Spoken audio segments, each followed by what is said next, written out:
This episode was brought to you by Resilient Nutrition.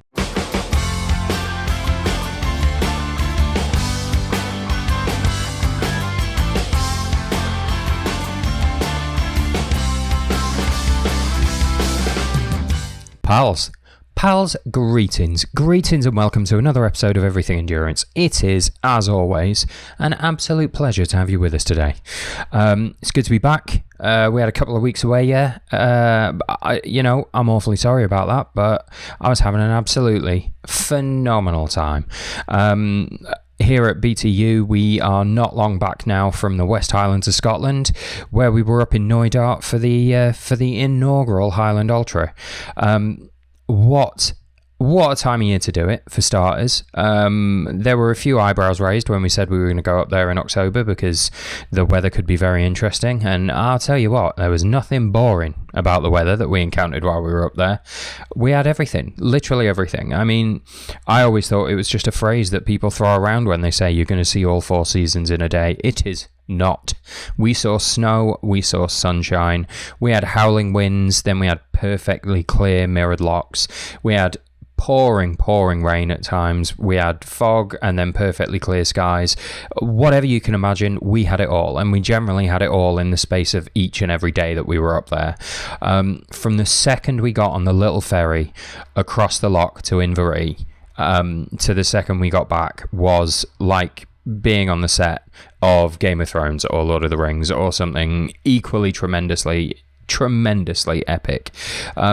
Nothing had prepared me. The drone footage that I'd seen beforehand and the photos I'd seen from the area beforehand, even interviewing people that have been up in that area of the world. Donnie Campbell told me about how great the hills were around Knoydart. I still wasn't ready for actually seeing them face to face. On the first day, me and my camera got a 15-mile hike in over the top from Inverary and down to Kinlochhorn on the other side where our second camp was, and I got to see it face to face. And I gotta tell you, if you ever get the opportunity to find your way into the West Highlands of Scotland and have a good look around, Inverary and Knoydart in particular, take it. Absolutely, definitely take that opportunity, because it is a stunning part of the world, and we had a great time. The runners seem to have a fantastic time as well, which is absolutely great. As first events go, we could not be much happier.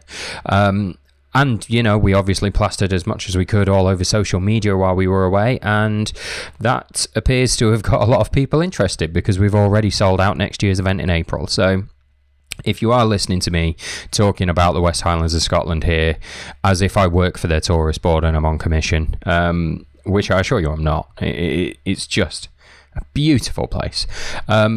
If you're thinking, well, what I'd really like to do is take part in this race that you guys have organised up there, get on the reserve list. There's only a few people on there so far, so head onto the website, look for Highland Ultra 22, and jump onto that reserve list. You never know, you may very well get lucky, but also watch out over the next couple of 3 weeks, because we are going to be launching a 2023 event as well. So that's really exciting to know that I am definitely going to be heading back up there at least 2 times over the next couple of years. So well chuffed is how I would rate myself right now. Chuffed. For any of our international listeners, that's Yorkshire for really pleased. I suppose we'll get to today's guest, won't we? Today's guest is someone who firstly, I have to thank him for his patience, because I was trying to organise talking to this guy while all of the prep for Highland Ultra 21 was in full swing, and it just got away from me. It became an enormous job, and finding the time to slot the podcast in became exceptionally difficult, and he's been tremendously patient through that process. So thank you very much, Isaac. But also, he's someone who I desperately wanted to talk to, because I've been absolutely fascinated by the project that this guy's been involved with over the last year or so. He's one of those brilliant people that just has a way about them that makes you feel like you might be capable of anything. We're talking about somebody here who took up open swimming by deciding to sign up for a cross-channel swim, and just had to get it all figured out from there, and get the experience and get the training in and do the reading and do the research and find a way and find a way he did. He then, with no sailing or rowing experience at all, signed up for the Talisker Whisky Atlantic Challenge. So that was 40 days of rowing across the Atlantic. During his training for that and raising a staggering amount of money to get that project off the ground, he also broke a world record on an indoor rowing machine. So it just signed up for something that he had no experience and no knowledge of whatsoever. Knuckled down, showed the passion, did the work, broke a world record in his training, and there you go, 40 days, managed to row his way across an ocean. We're going to be talking about that sort of stuff today, about his journey into taking on these incredible endurance challenges that he's been a part of. But the main thing we're going to be talking about is a project called Pedal4Parks. And Pedal4Parks is just great. These guys did a joggle, basically, John O'Groats to Land's End, on bikes, a team of 5 of them. But they started further back than that. They started on the Isle of Orkney, rode water bikes from Orkney to John O'Groats, then jumped on bikes, pedalled their way down the country, but not taking the most direct route. They crossed 6 British national parks, and while they were on the way, interviewed over 20 people who were involved in eco projects and conservation projects, preserving our green spaces and finding new ways for us to exist as humans in the future without burning everything that's around us. They made their way all the way down to Land's End, and when they got to Land's End, they jumped on water bikes again and pedalled across the sea to the Scilly Isles to end their trip there. Just an absolutely one-off of a project, not just a huge endurance challenge, but also a very deliberate attempt to showcase as many people as possible who are putting together amazing projects that are just going to help us live more sustainably as a country and help us to preserve the green spaces that we've got left for the good of everyone's health, physical and mental. And, you know, the promotion of these kind of outdoor sports for their benefits for mental health is something that we're going to strike on in this episode as well. All the way along through this challenge, they were also filming a documentary alongside it, and that documentary has been premiered and is going to be screened at COP26 this weekend. So representatives of the UN and stuff, leaders from around the globe are going to be watching this documentary over the weekend at COP26, which I just think is absolutely fantastic. I know you guys are going to find this guest as interesting as I did. There is absolutely no doubt. So I'm not going to waste any more of your time talking about him. Let's get straight into talking to Isaac Kenyon of Pedal4Parks. Isaac, how are you? Very good. Thanks, Will, for having me on the show to chat about sort of Pedal4Parks and some of the adventures that I've been on and things. Yeah, pleasure to meet.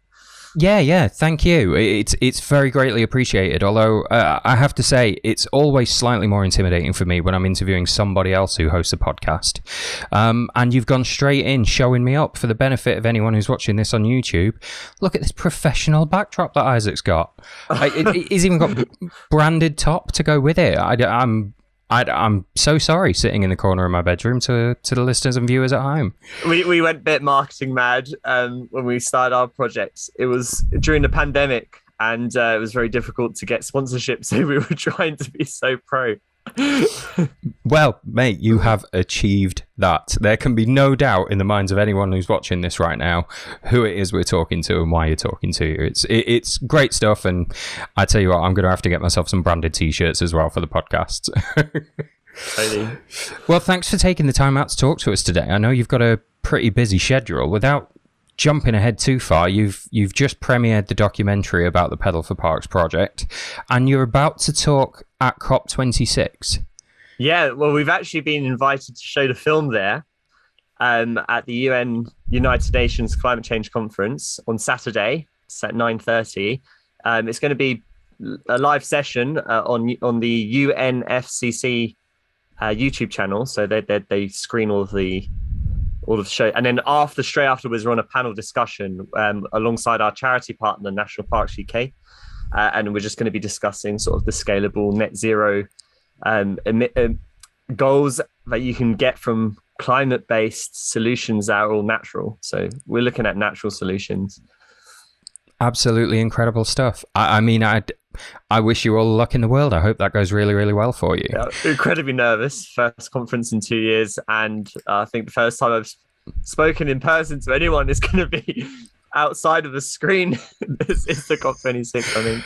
Wow, straight from Zoom calls into talking to the UN. Take that. I know. Yeah, heart's beating quite fast, actually, just thinking about that. Well, given the research that I've done before speaking to you, Isaac, I think you're going to have plenty to talk about. There is at least that. It's just a matter of not boring them, because they've probably heard it all after about. I think there's about 100 talks in this conference from various different organisations. So hopefully we say something different. You'll be the headline act, mate. It'll be fine. Everyone else is just warming up for you. Oh my God, David Attenborough, my saviour. Okay, I see what you mean. I've just billed you above David Attenborough, and that's a difficult thing. Yeah. Okay, so maybe second on the bill. That's still pretty good. All right, we'll take that. Yeah, Isaac, I have done what I'm always guilty of on this podcast and skipped straight to the end before we've even done the beginning. I think I need to reel myself in a bit. Let's have a bit of a chat about who you are, Isaac, before we talk about Pedal4Parks specifically.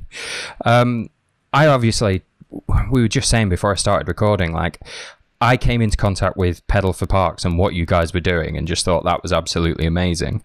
It wasn't until I started researching this that I found out a bit more about, I mean, you have a history of big adventures, right? This wasn't a first for you.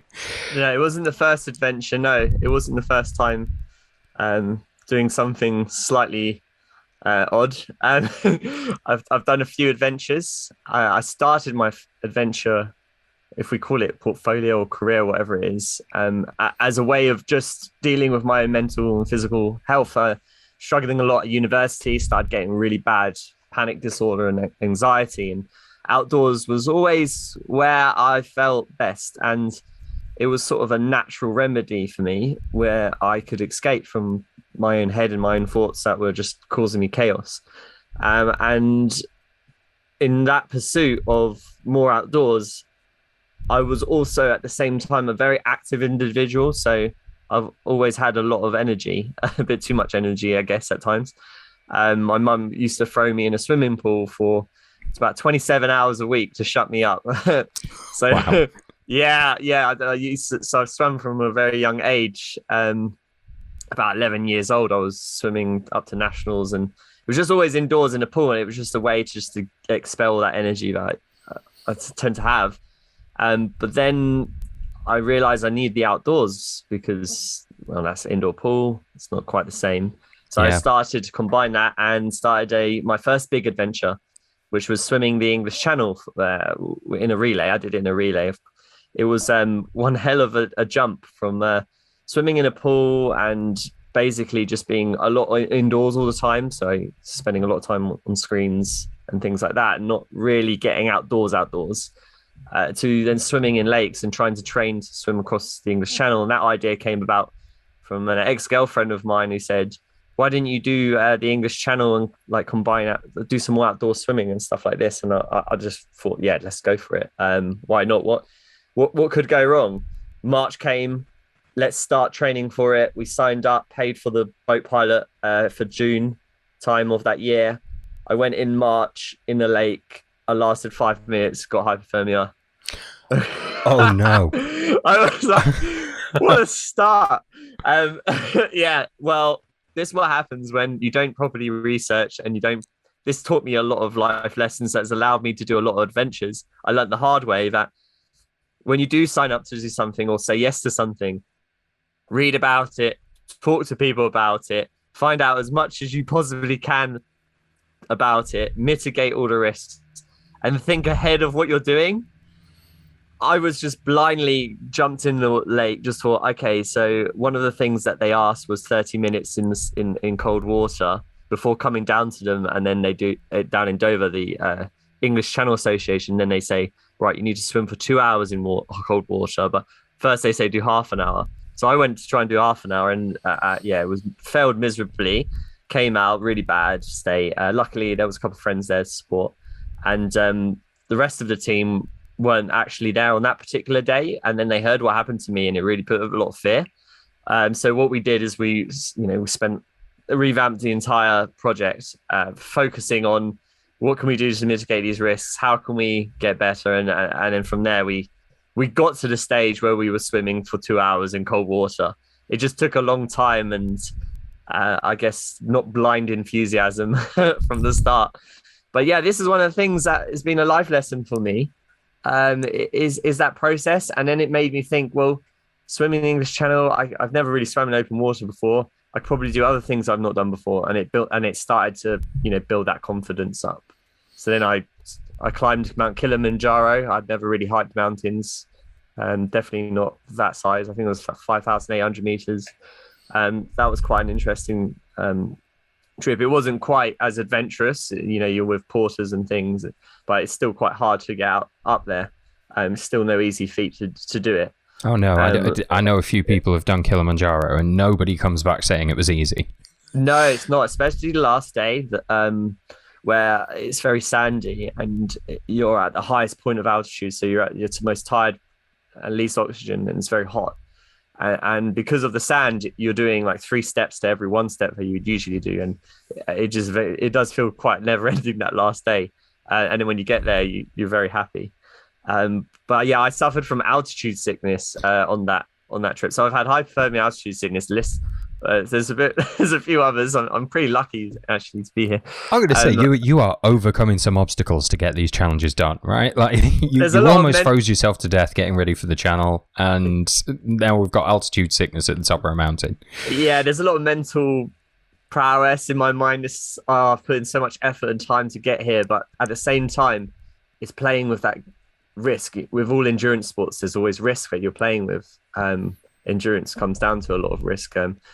You can always push your body more than you can think, really, because it's all in the mind, really. Where if you tell your mind to ignore the pain, you can actually get to a stage where you are just pushing your body into a different zone.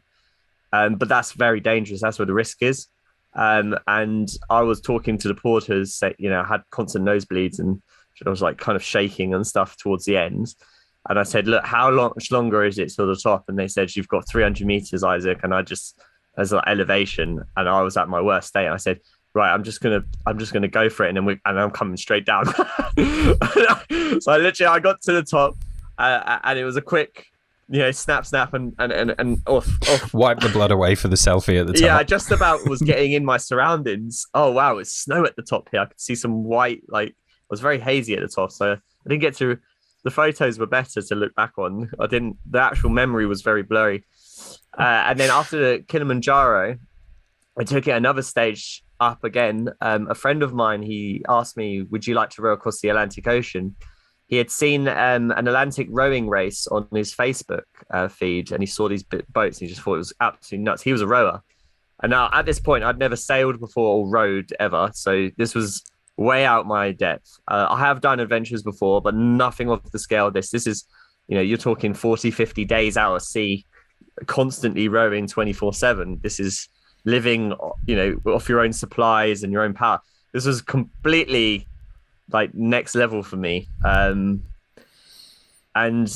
at this point, I guess this was 2 years since the English Channel. I'd probably bitten the bug of, I just love getting immersed in outdoors and nature. And I thought, as an experiment, what would it be like to be completely disassociated with everything else?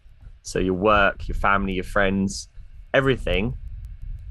The way society is, society won't be the same on this boat. I just live a different life.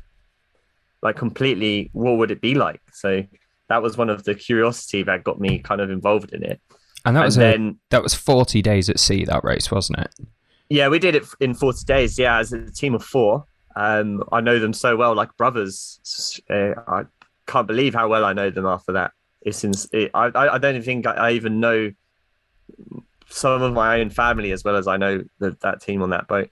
Man, I can believe it. I spoke to another team of ocean rowers quite recently, and they maybe didn't put it in quite the same words that you just have, but what they described was was what you've just said, was a completely different life for the duration of the time they were on there. Their society was them on the boat and doing what needed to be done. Yeah, it was such an experiment, and the nature was immense. We swam with whales. We were up in the middle and next to the Milky Way all the time, every night. You'd see all the stars really clearly. You see the moon set and the sun rise, and vice versa every day, apart from the cloudy days, which was very few. So you're on the Sahara Desert belt, so it's very hot. Where we rode from was from the Canary Islands to Antigua in the Caribbean, so it was super hot, very sunny all the time.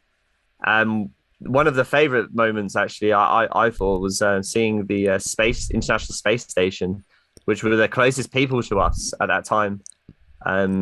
So that was really cool to see them like joining up. Yeah, we knew it was them. You've got me as like a long-standing science fiction fan as well. There was a point during that row where the closest other humans to you were in the International Space Station. That's amazing. Cue the music, like alien music. But we saw it a few times, and I guess the other thing is you see all these comets and meteors all the time, because when you're rowing in the dark at night, there's no light pollution. It's just completely stars light every night, perfect light. And what else is there to do at night? You can see the kind of the waves reflecting off the moonlight, or you can look at the sky and just look at the stars all night. So that's what you do, and you actually get so shocked at how many shooting stars you see. I was seeing about 8 a night. I was wishing, I should be a millionaire by now from all these wishes, but but it was just pretty cool. So that was an amazing experience. And one of the key criteria, I think, with a lot of choosing of these adventures is I like to have some sort of purpose behind it, other than just it's a joy. It's not just like I'm going on a holiday. I want to raise some awareness of a cause and try and help people. Because it's a nice platform, it's a nice talking platform to raise awareness. So all of these charities I raise money for. The English Channel, I did it for these disabled people who needed some swimming lessons to help them with their fitness, and swimming is pretty much the only sport they could do for fitness. So I think we raised about £3,000 for them. Wow. And then we had a joint charity on that, and we raised another 3,000 for Centrepoint, which is just homeless people, was part of the university charity thing. And then for the Kilimanjaro, we raised a load of money for some schools in Africa that we visited, and I think it was about £30,000 was raised for them, which was nice. Yeah, it was a bigger group though, and there was a lot more of us in that one. And then for the Atlantic Row, my friend who invited me on the Atlantic Row to join him, he did it because his mother had multiple sclerosis of that year or the year before, and he wanted to do something quite big to try and raise a lot of money for multiple sclerosis research, which is multiple sclerosis is a curable disease. So in the end we raised £50,000. That was a big one for them, and that allowed the therapy center to run for an entire year, just based on that money. So if they didn't get any funds, at least they had our backup, money that we got them from the row, which was pretty cool. So the Atlantic Row was a pretty special moment, and that was a big challenge. And after that, I did a few other smaller stuff, because there is a huge one. It took 3 years of preparation. We had to raise £150,000. Wow! To just do it, because of all of the logistics, the kit that you need, the insurance. It's just such a big project.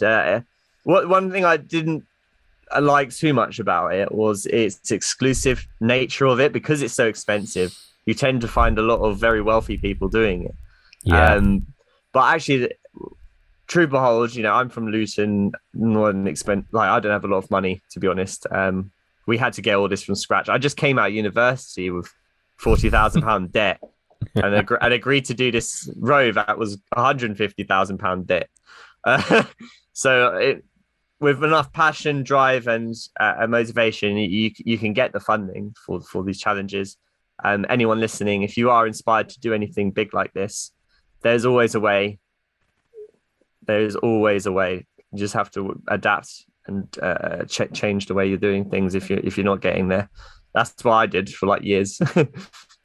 Wow, I'm always fascinated by that when people say they've gone off and done one of these sort of big ocean rowing races or some mountaineering challenges that you see, that there is so much time that has to go into getting the sponsorship required just to be able to say that you're doing it. You know, that's before you've even trained to do the thing, you know? Yeah, and I guess it's not really, I know that I can go on here and say I've rode the Atlantic, so cool, blah blah blah. But actually, you know, it was more the purpose behind it that brings the people in, and I think even now a lot of them are part of this Atlantic Rose. So I'm talking on behalf of everyone who's been part of it. It's it was a big journey for everybody, not just the ones on the row. Yeah, absolutely. Speaking of rowing, isn't there a world record tucked in here in this CV of yours? Are we just going to gloss over that? Here's adapting and overcoming. So we were struggling a lot with sponsorship for this row. So we were sitting there and we were just thinking, sometimes there's just some things that can just really get your name out there, right? That just, wow, okay, they have a world record or something that helps with your pitches and things. So we were so desperate to try and raise the funds to do this row that we challenged ourselves to break the world record for the longest continual row ever on an indoor rowing machine, which is pretty insane. So that's an indoor rowing machine is like an erg. So for people who haven't seen it, it's those sort of rowing machines in the gym. And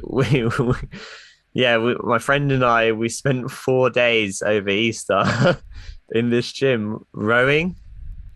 Wow. Without sleep, really. You were allowed a 5-minute break at each hour to go to the toilet, or sometimes we would try and have little power naps. But I mean, by the time you get to sleep, it's 2 minutes. 2 minutes is not sleep, so you're not really sleeping. So we did 2 world records. My friend I think he did the heavyweight one, and I did the lightweight one. And we were over 4 days of rowing. Wow. Yeah, the number I had written down here was 83 consecutive hours. Yeah, that's a long time. That's outrageous. I saw so many people in that gym as well. Oh, so this is even better. This was an open public gym. The open public gym, 24/7. I had some incredible stories from this gym. The amount of people that would come at like 2-3 in the morning, doing some strange stuff, then leave. It was quite an exceptional 4 days. A lot of the people actually generally who came over and spoke to us in the middle of the night were really heroes, because that is the worst point, is that timing between about 2 a.m. and 6 a.m. It's kind of like the graveyard shifts. It's just, that's what your body is just telling you, please shut down. It really is telling, at that point, it really is. And then the people who generally came up to us were the ones who were the tuk-tuk riders.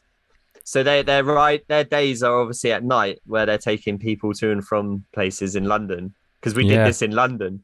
And they would come and do like a gym session at like 3 a.m., 4 a.m. and start chatting to us like, we're in the middle of our day right now.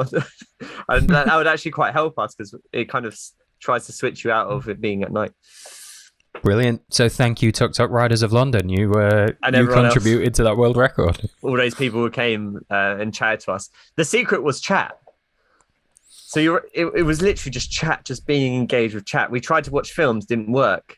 And this was a really good experiment for what it would be like to row across an ocean, which is usually you row in 2 hours shifts. So you do a 2-hour shift, then you sleep for sort of 2 hours, and then you row for 2 hours. And it's like that consecutively, 24/7. And we did it over 40 days. So it was a really, really good experiment to see how does your mind work when you're in this sort of pressure in this work in this.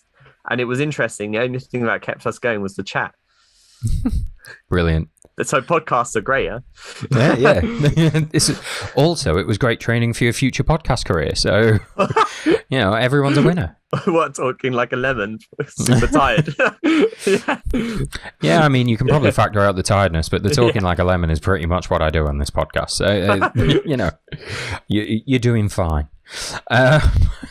Well, incredible. All of which seems to have sort of, in a stumbling way, got us up to Pedal4Parks, unless I've missed out some project in there. Well, no. I guess the inception was during the row. I thought of the idea to do this.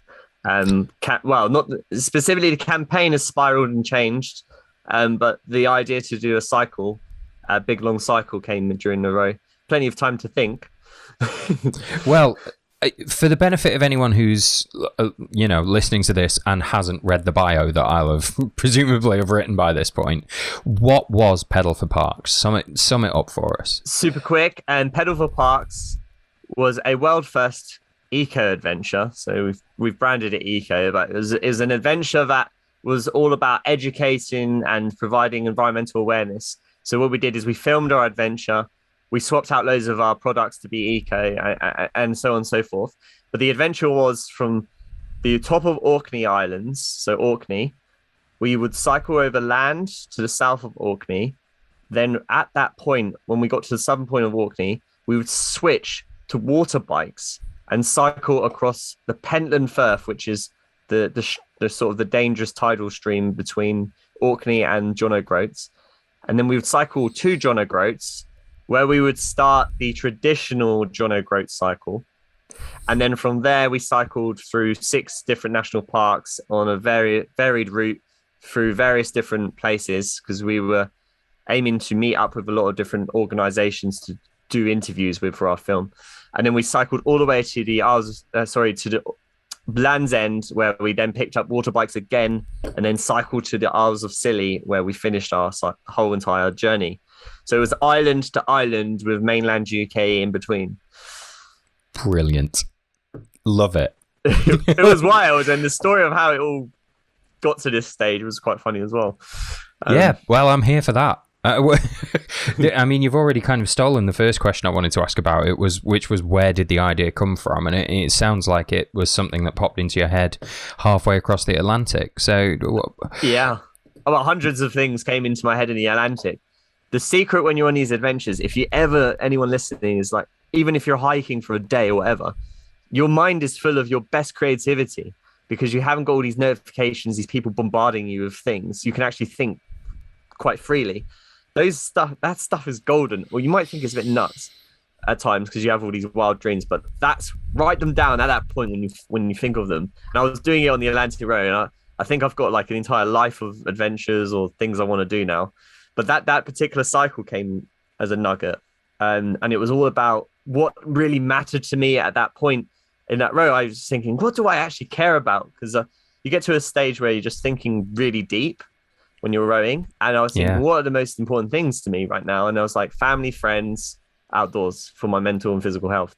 And I thought, I need to do something then for outdoors if I'm going to focus on any other project or anything that is really important. I think I should stick to sort of outdoors and green spaces, because that's been so important to my mental health and physical health. So on a personal basis, that was quite strong. And then obviously when you talk, I spoke to the guys on the boat, they're the same. Outdoors is incredibly important for them. I started talking to more people, and then you find out that I'm not the only one here.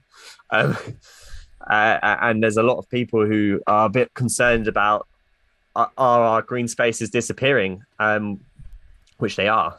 And that's where sort of the motive behind doing something in the UK came from, because I just thought, well, we talk about so much of saving other areas of the planet, which is really important. There's ice caps melting here and there, but there's actually a lot of problems directly in the country that we're living in.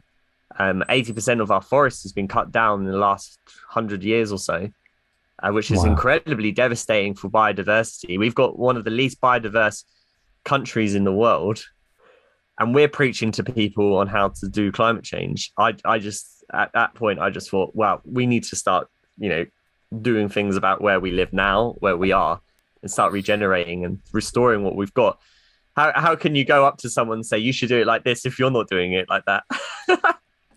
This is absolutely true. A very fair point. That's where the whole idea really came from. Let's shine a light on the people who are trying to do things, positive climate solutions, and what better way to do it than a sort of an eco journey, and a cycle was pretty good for that. So I love this as a combination of elements as a project that it's obvious. I mean, it was obvious from seeing this project, but it's so obvious having spoken to you now that you're extremely passionate about these causes that are the driving force behind your challenges. And what you've done here is not only a really grueling challenge, because wasn't it 14 days? Yeah, it was 14 days, yeah. And that's not point to point.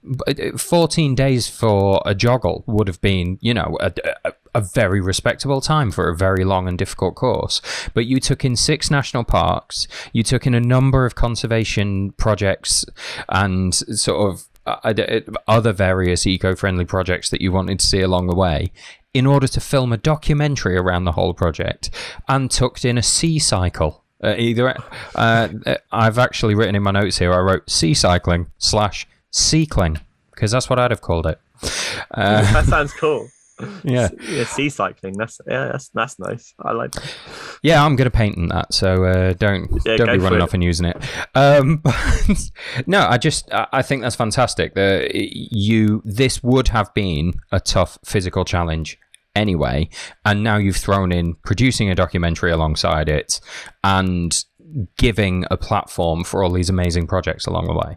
Yeah, it was one hell of a busy week. 2 weeks. It was 1,200 miles. 60 of that was over sea. 26 interviews with different organizations. Yeah. Oh, it was a very full on trip. There was not much time to switch off, and we were producing a documentary at the same time. So you had the expedition logistics, the film logistics, and then you had the interviews as well. So when you do sort of a big exerting thing, sometimes the last thing you want to do is sit and start talking to someone about something completely different. You're so exhausted, you're tired, right? You just want to sit there, have a beer, whatever you do, or watch some TV. We come off the bike and then we'd have to switch our mindset from grueling up this 25% hill for about an hour to, right, let's ask insightful questions and try and get some really good answers about what this project is all about and why it's important for the UK to scale it up in terms of climate change. So you had to do that constantly. That switch of mindset was that was very challenging. I think the most challenging thing was being able to having the time to switch off, not really having that time. That was really hard. So you wake up in the morning, straight into packing all your stuff, your tent and everything, because we camped most of the way. Yeah, pretty much. And then getting on the bike, cycling, knowing that if you're slow or you mess up, you might miss the interviews. So we had checkpoints. The interviews are like checkpoints. So it actually became even more logistically challenging. One of the hardest bits of the trip was the water bike crossing at the start, because if we missed that would have completely skewed everything for the rest of the expedition. So we were very lucky with the weather, and the weather gods helped us get across that sea. Hi everyone, sorry to interrupt. Just here to remind you that this episode was brought to you by Resilient Nutrition, and you can find their full range of elite long-range fuels exclusively on the BTU store now.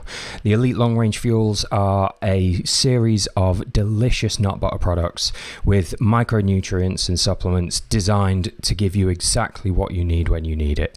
They're delicious, they're great for fueling whatever your adventure is, and you can find them on the BTU store and nowhere else right now. Store.beyondtheultimate.co.uk. That's store.beyondtheultimate.co.uk. Okay, let's get back to the podcast. How fast? In fact, I remember reading on the run into this that somebody had rated your chances of doing that crossing at about 25%. Yeah, something like this. Yeah, I had that a few times actually. So Mm. I was talking to all sorts of people. The boat pilot that did Ross Edgley's, round Britain's swim. Yeah. People who were doing lots of challenges like swimming across these straits before.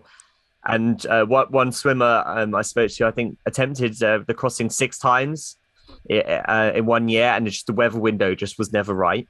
And the sailors would a lot of them would just laugh at me and say, "I'm not doing it. Like, this is a joke. What are you talking about? Water bike doing this?" And then one fisherman just thought, let's do it. Let's give it a go. And here we had a lot of chats, and we spoke about the right timings to do the event, and where to meet and all that, and we just went for it. And on that day, we were very lucky. He did say, "I've never seen waters like this in all my life." Wow. And he's been fishing now for about 25 years. Wow. So that was serious luck. Yeah. If you watch this film, you see us water bike across there. Be really careful if you ever try to do that. You really do need to get the right conditions. I put us on the water bike then. How they don't look hugely stable. They don't look like they'd be particularly quick. How was that experience? Yeah, I can describe what they are. Imagine a spinning bike that's attached to 2 fender floats. Then there's a belt drive that then is connected to a submerged propeller that's in between the floats. So your pedals pedal a belt drive, and it propels you with a propeller. To be honest, it's not that stable, but it is stable enough to do sea stuff. It is seaworthy, but it is very incredibly difficult to cycle when the conditions are rough. Big waves will just flip it straight away. And when I'm saying big waves, you're looking at anything higher than maybe force 6, force 5 winds. If it's for sailors out there, or that can really just flip it. It is like 3 times harder to cycle than a regular bike as well. Great. Because you're just propelling through that water, so it's really hard to grind through it. And most of these are like pedalers. They've got a limit, so you don't want to exert too much energy, like pushing really hard, because it's just wasted, because the speed of the water bike won't go any faster. It has a limit. So you have to try and like perfect your pattern and your strength so that you're getting the maximum speed out of it without like tiring yourself out too much. So that was a nice game to play. So yeah, that was the water bikes. The crossing was 2 hours. The first one, which was really good. Really lucky to have done that one. And then the second one was a lot longer, and that was 8 hours long. Wow. That was a long cycle, that one. And the danger of the second one was different to the first. So the Pentland Firth, at times the tide goes 15 miles per hour, and these are just floating sort of bikes on top of the set. That would just literally, we would just be completely taken out into the North Sea. There was no way we would have done it if the tide was going. So we managed to go on sort of a low tide for that one. It was very lucky to get across. The second one, not so much strong as tide as that, but the tide changes after 6 hours. So we're cycling towards the Isle of Scilly. The tide would have changed at the 6 hour mark and started pushing us away from the island. But fortunately, the weather was very good, which meant that we could overpower that tide just when it was changing, and we managed to just nip in to the Isle of Scilly just before it all changed. But if we had bad winds beforehand, the duration would have been too long, and we probably would have hit the tide when it got stronger and would have failed that bit. So we were quite lucky, but we got hit by seaweed, which was quite funny. So when we got into the harbour, as we came round, you hear all the cheering going on, and we're like, yes, we're nearly there. Oh my God, we've managed to finish this. And you're thinking, oh, epic, cycle into the beach sort of thing. No, seaweed. Got caught in a propeller, which meant that we had to go in and swim the bikes in. Oh no. Yeah, it was like really funny. Right at the end there. I mean, that must have been a weight on your mind as you were doing the rest of this project as well, that right there at the end, we're going to have to do like an 8 hour sea crossing, and there's 10 ways that could go wrong. Yeah, that was pretty tough. Like I think it was such a high pressured expedition in the sense that there was so many points where we were being pushed. I think we got just immune to it, to all of the difficulties. We just thought, here's just comes another thing, but we have to overcome. Yeah, there's no way out but through. Yeah, that's the same as our Atlantic Row mindset was. The first week was hell on earth. And then after the first week, you just realize the only way you're going to get out of here is from rowing. And then it just disappears, all that feeling of, I've got this to do, got that to do. Occasionally it would come back knowing that you still got 20 days left, but break it into small milestones, just working on the hour, really. And the nice thing about having all those interviews where they broke it into very small milestones of the trip. So throughout the day, we'd have 3 or 4 different stops that we knew were there. So it's like, right, we just think about here to that next stop, here to that. So it just broke up the entire cycle into little tiny manageable pieces, which is quite nice. Yeah, that's useful. Any of the sort of regular ultra running guys that are listening to this will know that very much. You go checkpoint to checkpoint, you go landmark to landmark, you break the whole thing down into manageable chunks. Yep, that's it. Well, what's going to be difficult here is obviously I want to know everyone you talk to. I want to know all the national parks you went through. I want to hear about all the projects that you saw while you were along the way. And I don't think we've really got time to go into all of that. Do some highlights. Yeah, I don't want to steal anybody's thunder or or whatever, but could you tell us a little bit about some of the projects that you were looking at as you went along the way? What kind of people were you interviewing, and what did you see in these projects? Great. Yeah, I think that's a good start. So we interviewed, one of the major interviews were the national parks. So we're focusing on what specifically is happening in the national parks. What have they been doing in the last few years to combat climate change, as well as human interference and things like this? So we had different park rangers / conservationists, tree planters / science people all across the parks. The parks we visited we started at the Cairngorms National Park. That was the first one. Then we went to the Loch Lomond and the Trossachs National Park. These are both in Scotland. And then we went into the Lake District, which is just north of England. After the Lake District, we went to the Brecon Beacons National Park, which is in Wales. And then we went to Exmoor National Park, south sort of West England, and then really southwest England is Dartmoor National Park, and that was our last one. So those were the national parks we visited. That was on our route.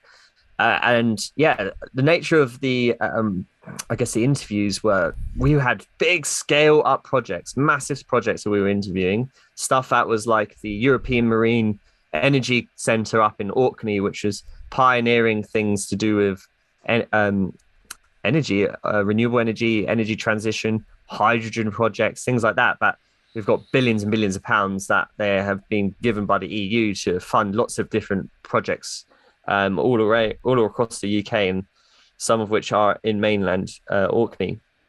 We visited them and they were showing us a pilot project that they had on Orkney, which was taking electricity that was generated from wind turbines and tidal turbines and creating hydrogen. And then that hydrogen was then going to be used as a cleaner fuel for ferry services, which is one of the, cargo ships and ferries are one of the biggest emitters of CO2 in the world.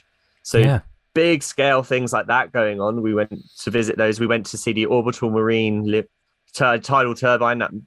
People might have seen it on BBC News. This big turbine dropped in the Sea of Orkney, and it was using the sort of the tidal energy that's predictable to generate electricity. That was really interesting. So stuff like that. And then we also doing grassroots projects. We went to community projects that were sort of people working from the ground up, getting funding from the people around the area to then preserve and protect nature reserves and create allotments for a sustainable way of living and things like that, where they weren't getting a lot of voice or being heard, but they're doing an incredible thing that probably needs to be scaled up across the UK to make us a bit more of a sustainable economy. And that was one of them was Northern Roots project, and there was also one on the Isles of Scilly.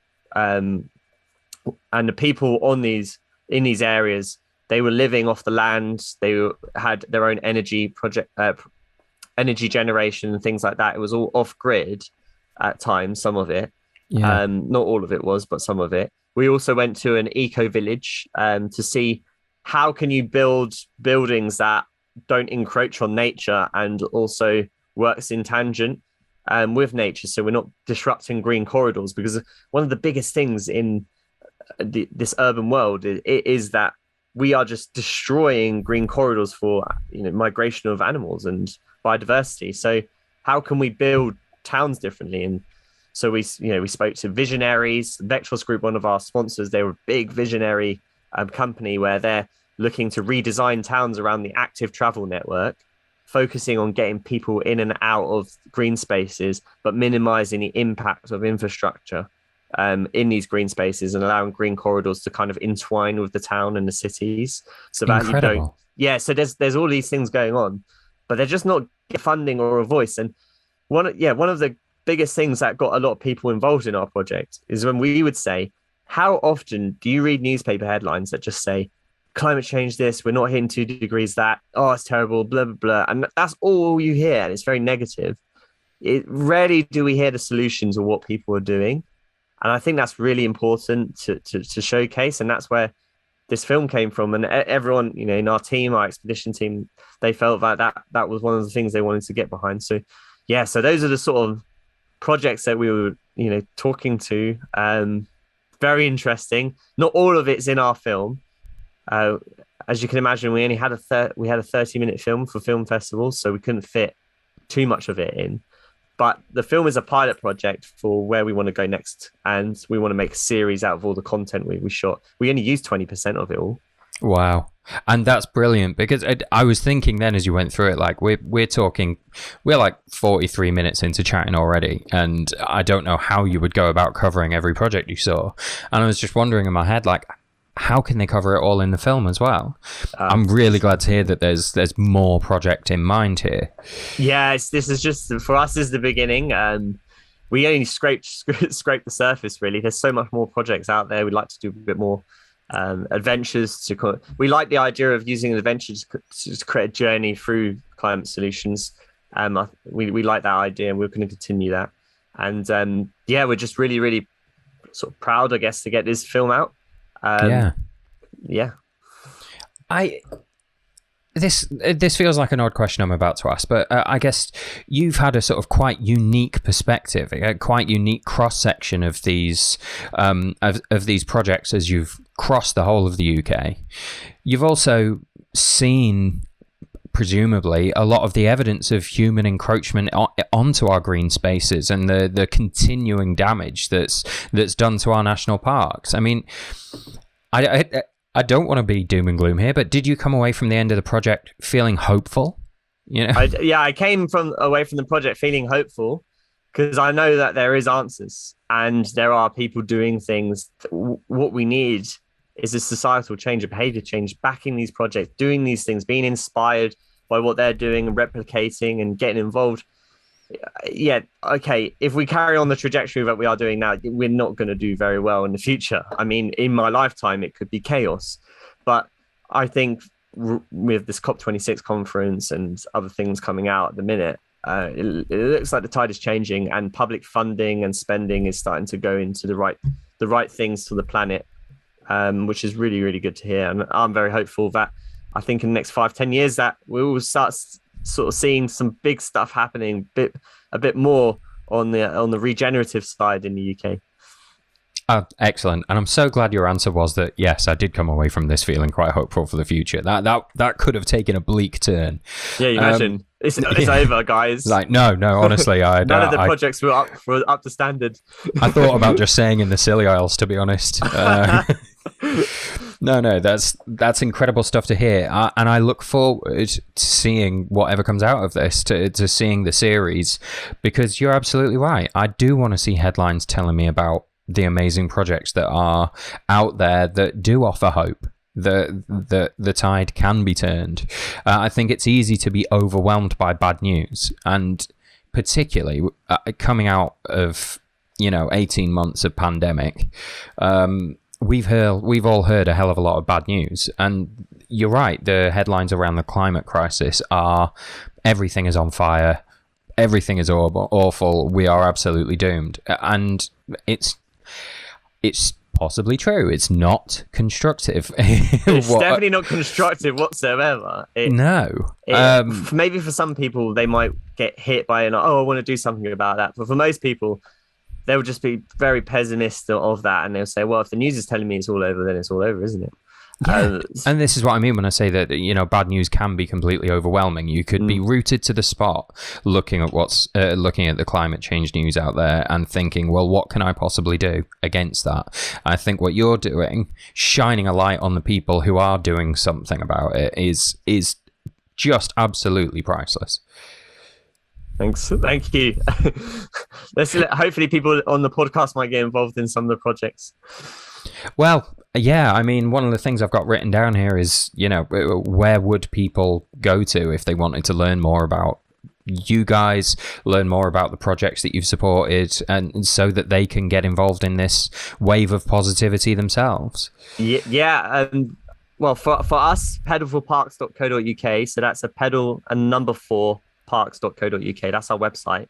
I'll make sure that's in the description, pal. Oh, nice. Thanks. Because the number 4 sometimes gets people. We've got social media handles, which is pedal4parks. Again, just it's the number 4. And also just get out there and start researching, looking on Google what things are happening, what positive climate solutions are there. We're sharing stuff, but there's also a lot more as well out there. Awesome. Absolutely awesome. I want to sort of get into the nitty gritty a little bit of the trip itself of 14 days of making your way across the whole UK. I mean, what sort of daily mileage are we talking about here? 100 miles a day. Wow. I know.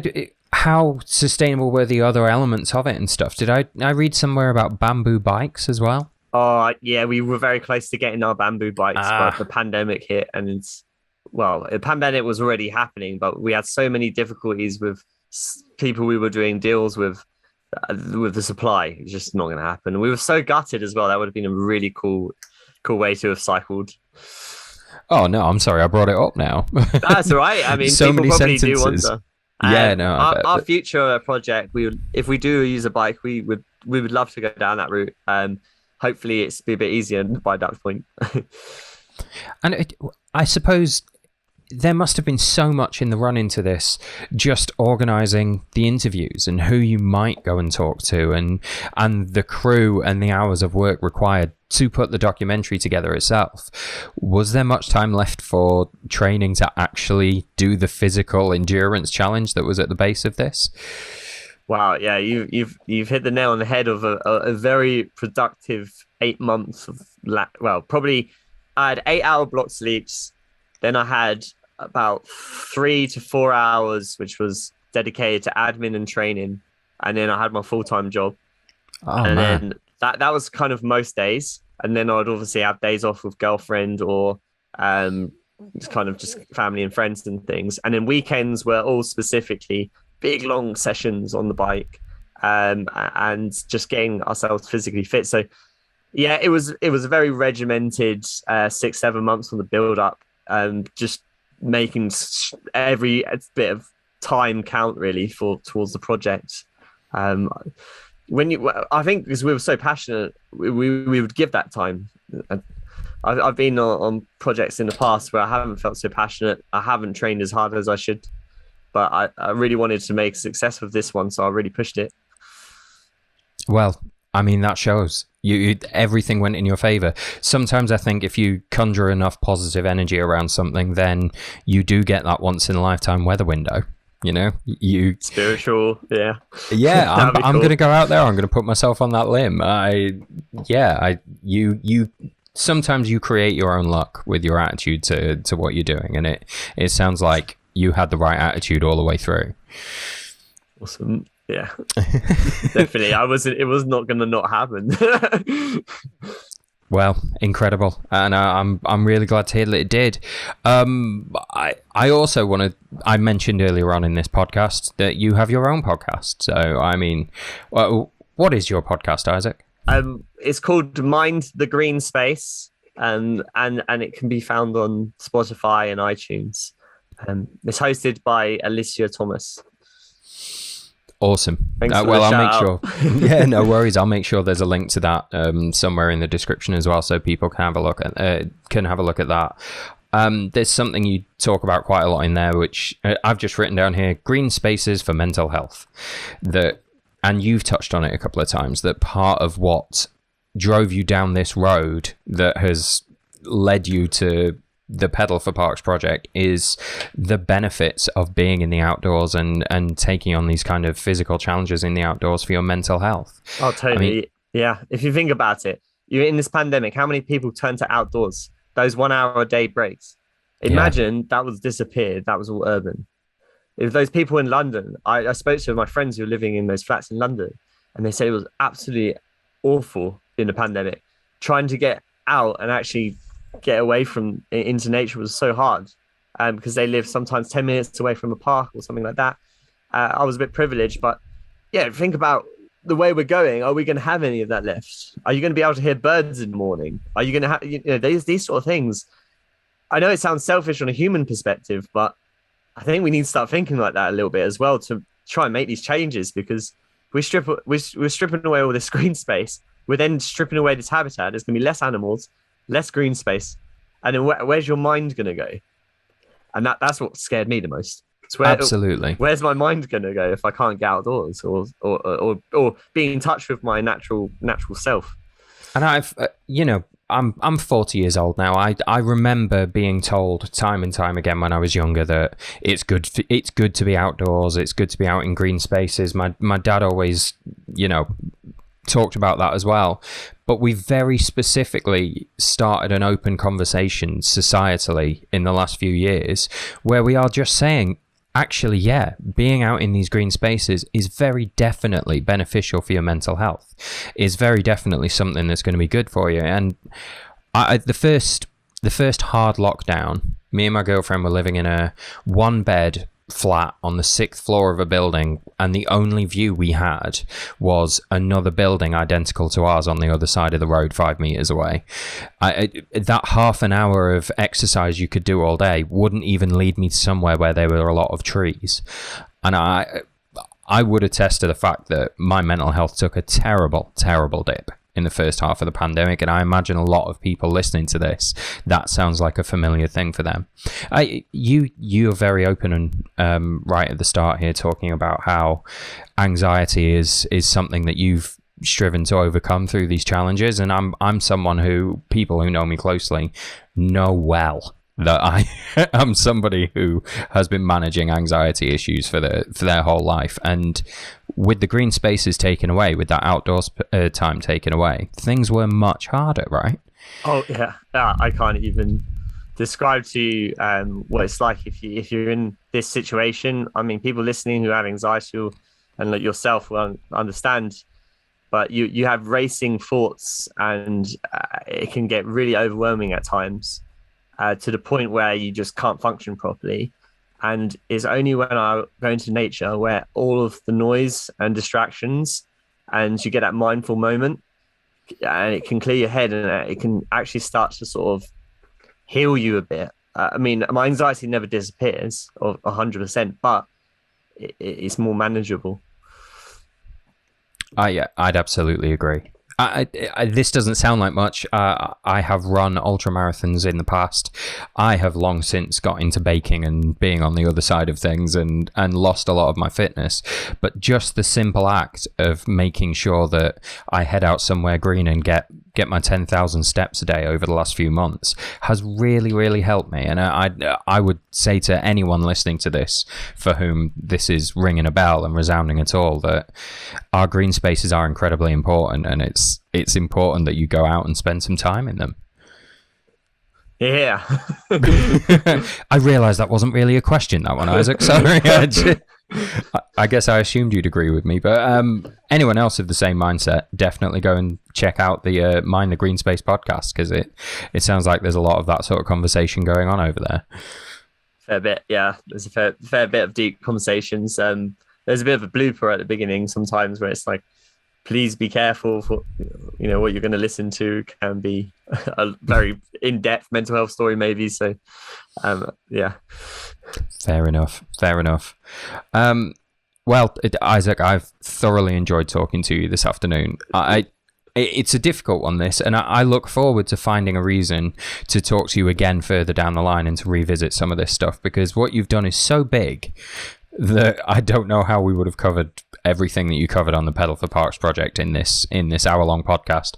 I hope people have enjoyed it, and what I really hope is that they do go and click on that link at Pedal4Parks and see what you guys have been up to and see how they can help as well.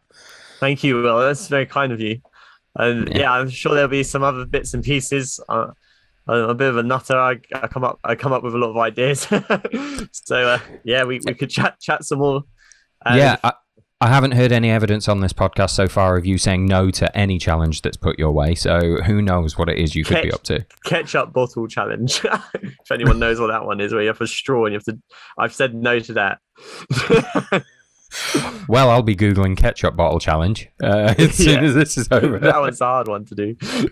Incredible. And do you know, is there a next challenge that you know you're going to be jumping into, or I think growing what we're doing here, and because the work is nowhere near done, and I think just doing something that is again a learning experience as well. So it may not be cycling. It might be something different, but it's going to be something that challenges and gets the cogs going in the head. Brilliant. Well, Isaac, as I say, I look forward to talking to you about it when it happens. Thanks, Will. Awesome. No worries. Well, enjoy your evening, pal, and thanks once again for taking the time. Cheers.